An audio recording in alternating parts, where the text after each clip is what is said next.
자, 송민곡 두 번째 강의입니다. 저번 1강에서 님에 대한 소식에 대해서 걱정하고 있는 화자의 모습을 우리는 봤거든요. 자, 두 번째. 그래서 화자는 님의 소식을 어떻게든 알려고 하니, 님다의 소식을 어떻게든 아무래나 어떻게 해서라도 아자하니, 알려고 하니, 오늘도 거의로다. 여기서 거의로다는 말은 저물다는 뜻입니다.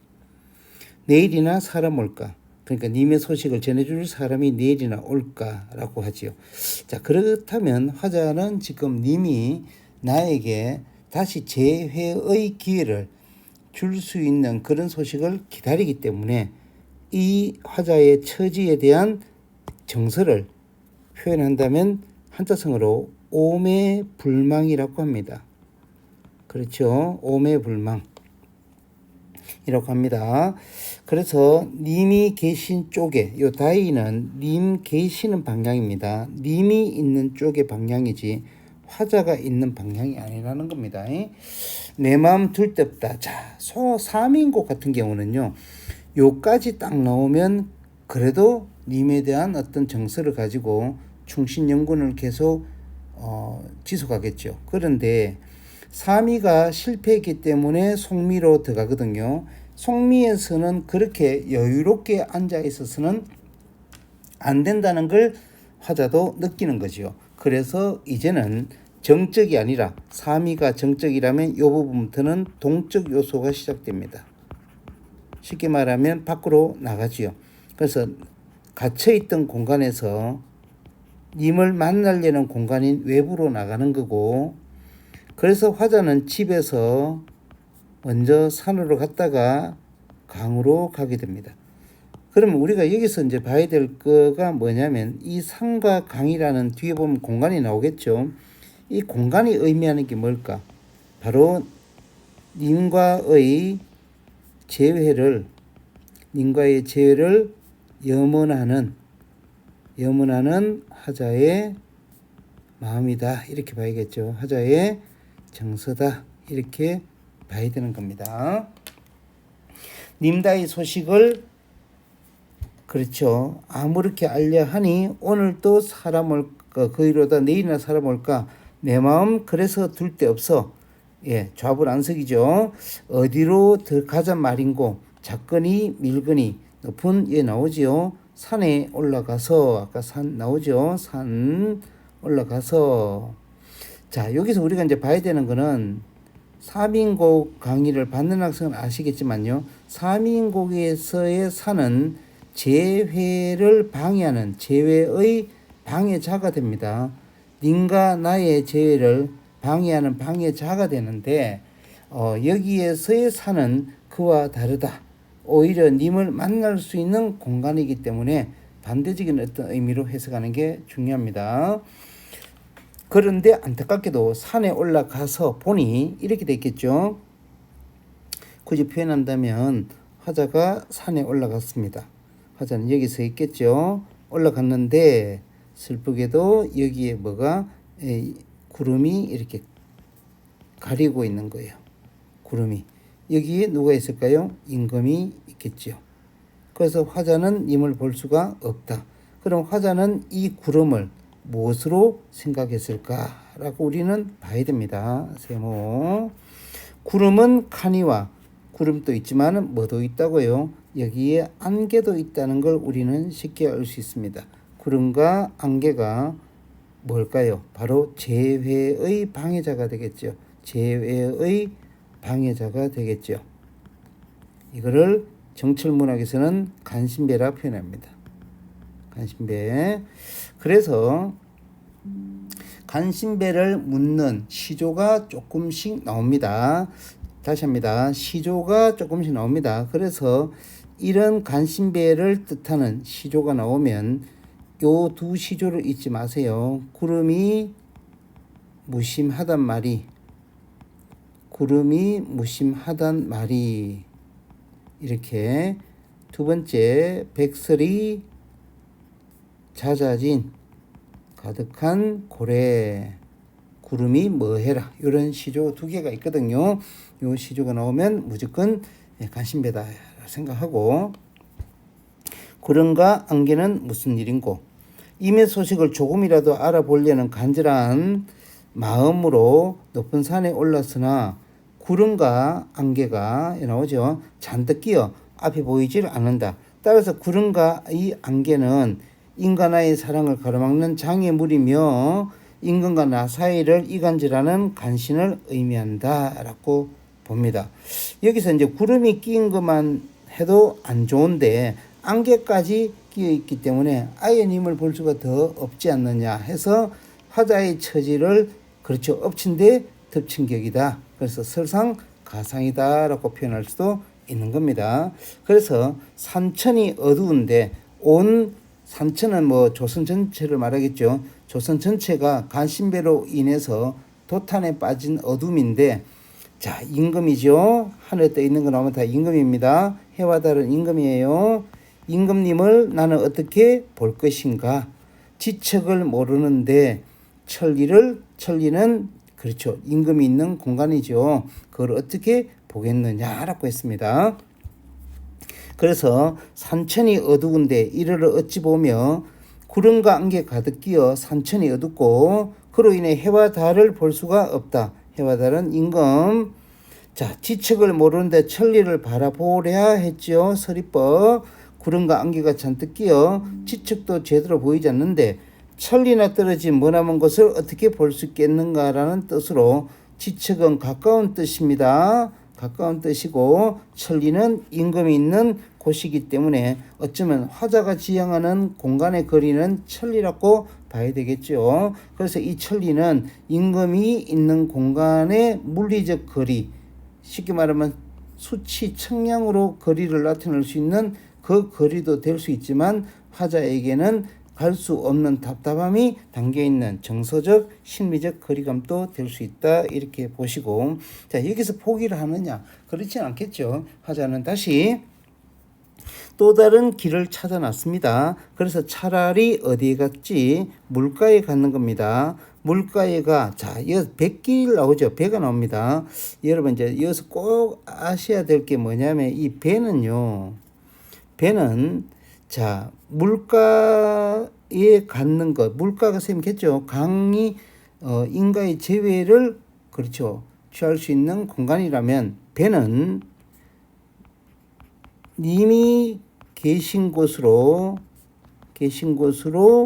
갈 수 있는 뭐다? 수단이다 이렇게 봐야 됩니다. 그렇죠. 그런데 바람과 물결이 크게 일렁이고 있구나. 그러면 뭐죠? 바람과 물결도 방해 요소, 방해자, 슬러시, 간신배 이렇게 우리면 되는 겁니다. 이해됐죠? 여러분 밑에 거 읽어볼까요? 백길이나 보자 하니 임의 소식을 알아보려고 높은 산에 올랐지만은 구름과 안개 때문에 실패했고 이번에는 강으로 내려가 백길을 또한 알아보려고 하는데 님의 소식을 아무렇게 알자고 했는데 정말 임의 소식을 알려고 산으로 물로 돌아다니며 안절부절하고 있다. 바람이야 물결이야 어중중 변도이고 구름과 안개가 방해했지만 물이 오니 바람과 물결이 또한 방해를 하는구나. 그래서 바람과 물결, 구름과 안개는 전부 다 간신배라는 동일성을 지닌다. 잊어버리지 마시고, 이제 결사입니다. 사공은 어디 가고? 사공은 여기서 이제 사공은 해석이 좀 여러 가지가 나오는데요. 여기서 사공은 배의 주인이죠. 그러니까 여기 나오는 빈 배를 화자의 분신이라 본다면 사공은 그 배를 소유하고 있는 주인이기 때문에 사공을 임금이라 보는 견해도 있습니다. 빈배는 왜 배가 아니라 빈배일까? 그렇죠. 님에게 갈 수가 없는, 그렇죠, 처지. 그러니까 화자의 처지를 대신해서 표현하는 객관적 상관물 이렇게 여러분 해석하면 되는 겁니다. 그래서 빈배, 이게 결국은 상실감을 의미한다 이렇게 보면 되는 겁니다. 자, 강천에 혼자 서서 진흙내를 굽어보니 님의 소식이 더욱더 아득하구나. 절망적으로 가죠. 모첨 찬자리, 모첨 초가집입니다. 밤중만 돌아오니, 자, 우리 화자가 아침에 나갔지요. 그래서 산에 갔다가 강에 갔다가 다시 집으로 돌아왔거든요. 집에 돌아오니까 시간은 어떻게 됐다? 밤중이 됐는 거예요. 한밤중을 돌아다니고 있었던 겁니다. 밤벽 청등, 벽에 걸린 밤벽, 벽에 걸린 청등, 푸른 등불은 누구를 위해 밝혔는가? 옛날부터 우리는 뭐 조선시대는 가로등이 없었잖아요. 그래서 집 앞에, 양반들 집 앞에 이렇게 등불을 청사초롱 천으로 해서 이렇게 밝혀 놓습니다. 그걸 말합니다. 그럼 불을 밝혔다는 것은 누군가가 오기를 기다린다. 또는 누가 온다는 걸 알기에 그렇죠. 앞길을 밝혀서 해를 입지 않도록 해놓기 위한 요소다라고 봐야 되거든요. 그런데 오르며 내리며 해 뜨며 반이니, 그러니까 이 부분은 화자가 왔다 갔다 하고 있는 행동을 표현하는 겁니다. 그래서 좌불안석이죠. 이러지도 저러지도 못하는 좌불안석, 가시방석에 앉아있다, 그런 뜻입니다. 좌불안석의 마음을 뭐로 표현했죠? 행위의 나열로 표현했던 겁니다. 그러다가 드디어 힘이 다 됐겠지요. 예, 힘이 다 돼요. 자, 풋잠. 선생님이 그 이야기 했었죠. 조선시대 문학에서 잠은 거의 상당수가 화자가 현실에서 이루지 못한, 그렇죠, 욕망을 잠을 통해 해소해 보려는, 쉽게 말하면 현실에서의, 그렇죠, 욕망을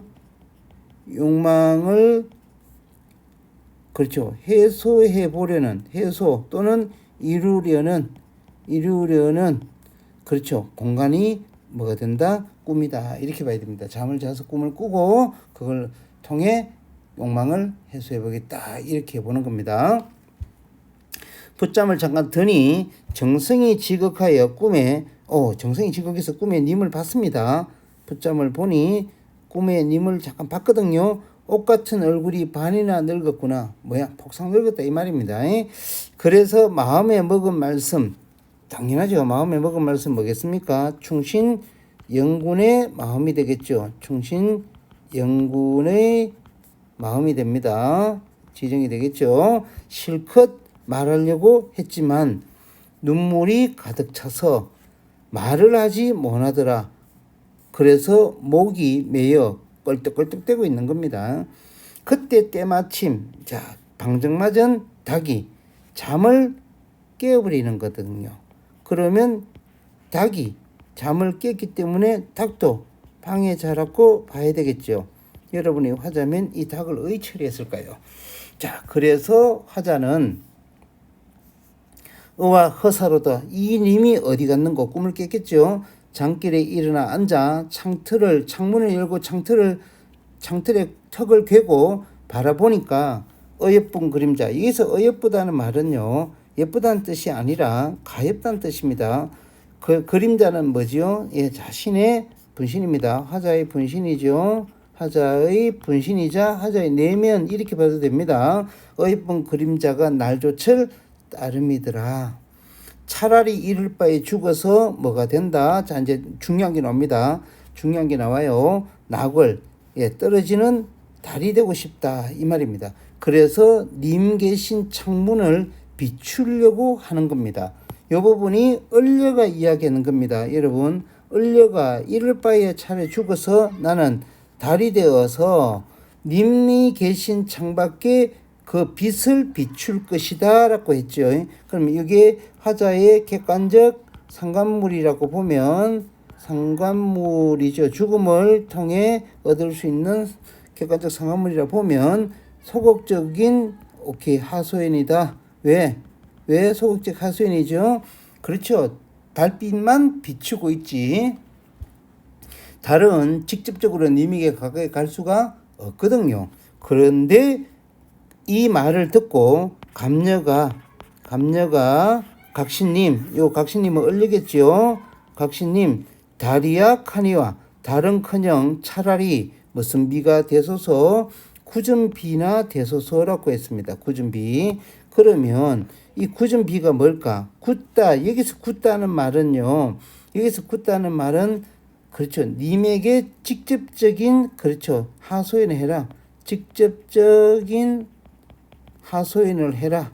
라고는 의미로 보고 비의 개념을 뭐로 볼까요? 눈물로 보는 건 어떨까? 그래서 차라리 님한테 직접적인 하소연을 눈물을 흘리며 한다면 유비지에서 풀려나지 않을까? 이렇게 을려가 아닌 갑려가 뭐죠? 님에 대한 하소연을 직접적 제시로 표현했다. 이렇게 봐야 됩니다. 그래서 직접적 제시는 여러분 적극적 표현이 되겠죠. 적극적 하소연이 되는 겁니다. 그래서 소극적 하소연은 을려고 오히려 그렇죠. 화자의 정서를 유도해준 갑녀가 직접적으로 님에 대해서 하소연을 해라고 을리에게 당부해 버리는 겁니다.